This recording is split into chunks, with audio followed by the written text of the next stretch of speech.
All right, thanks for checking out our channel. Hopefully this is going to be of some benefit to somebody out there. So if you've got one of these Gallagher M600s or another Gallagher Fence Charger, old style, new style, or any other brand really, we'd be happy to take a peek at it for you. We work on all brands and ages of electric fence boxes. There's all our information right there.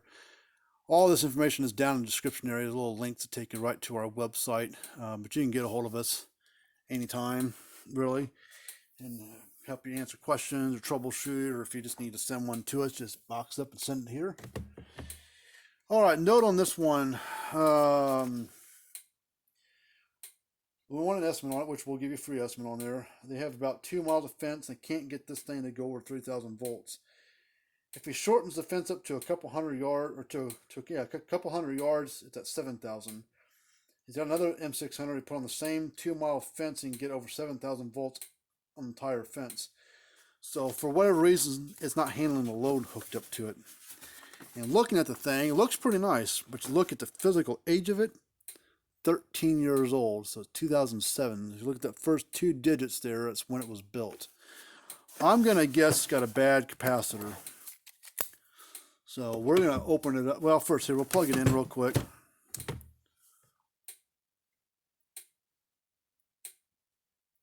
It's kind of weak sounding. It doesn't sound very stout. Like this clicking sounds kind of soft.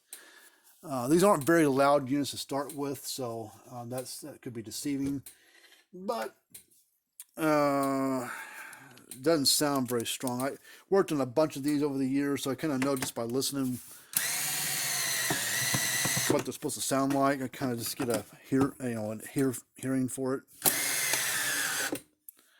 All right, screws are. I think someone tried opening this up because the screws are like they're really they're getting stuck in the case.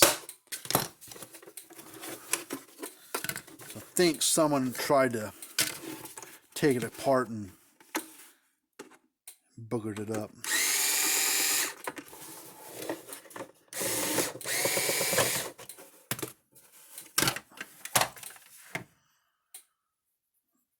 All right. Okay, where do we start? All right, let's check this capacitor. We're going to pull it out. It is a 30 microfarad, or 30 microfarad, 1200 volt DC pulse grid capacitor. So we're going to test this capacitor and see what it reads. All right, to test the capacitor, you don't have to use this meter, of course, but it's a Fluke 115 is what we use here. We got a couple of these testers. One I use one, my dad uses the other one when he's here. But that yellow symbol above my thumb right there, that is a symbol for a capacitor. It's not the white one, but the yellow one. So if your meter doesn't have that function to it, that symbol, then you can't really test the capacitor correctly. At least not these pulse grid types. So no polarity to it.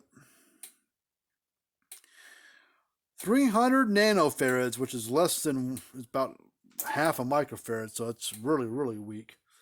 So let's, I had a feeling that was going to be part of the problem. So those capacitors no good.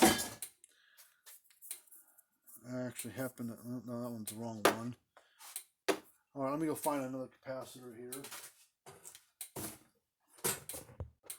All right, well, I've got a 20 microfarad. I don't have a 30 here handy.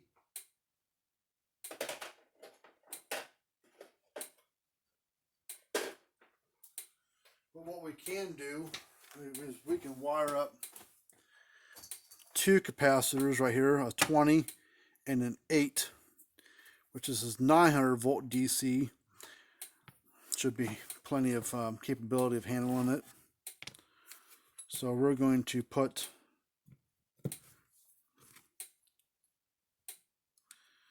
this one in first.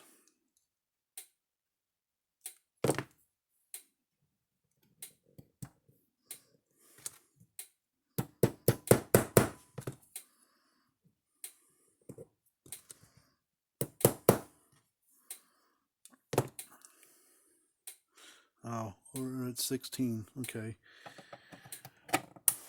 All right, so I'm going to have to probably do something a little bit different. Let's just see what it does with this on there. I need to get these capacitors out first, or the screws out first.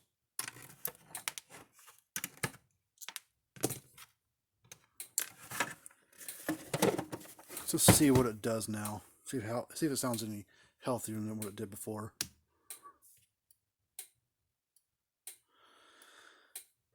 Still sounds kind of weak.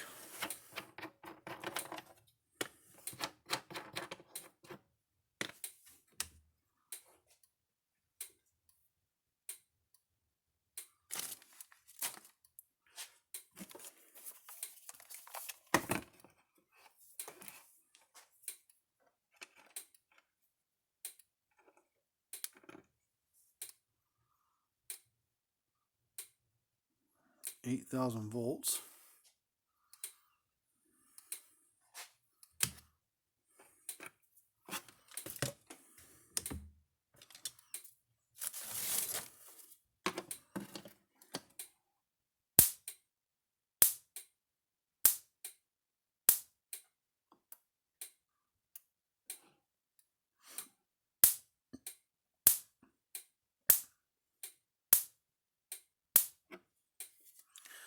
Pretty healthy spark too. I need a load tester to hook up to see what it's going to read with a load.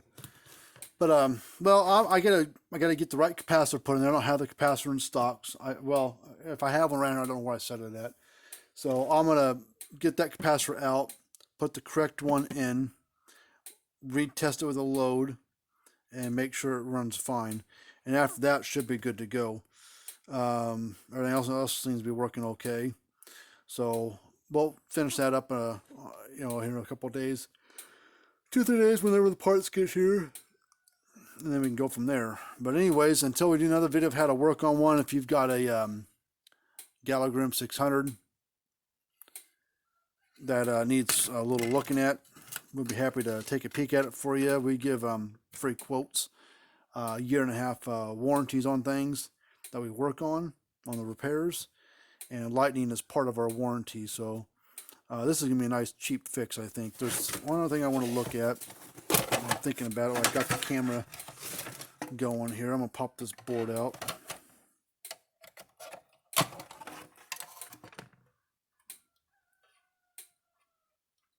Sometimes these 3 capacitors right here, sometimes they'll be a little loose on the board, like the solder joint will break.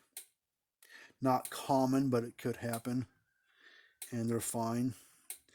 Only other thing I will probably do to this, there's 2 diodes right here. They're prone to going out, and so we'll probably take those off and put new ones on, bigger ones. I think this might have been worked on before. Yeah, 2007 unit, but the board, or the transformer,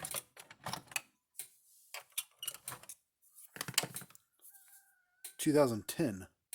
So this has been worked on before. Oh, look, there's and the board's 2010 as well. So this board, it was built in 2007. And like 3 years later, looks like lightning might have gotten it. Well, lightning might have gotten it again here. You can see there's a burnt stuff there.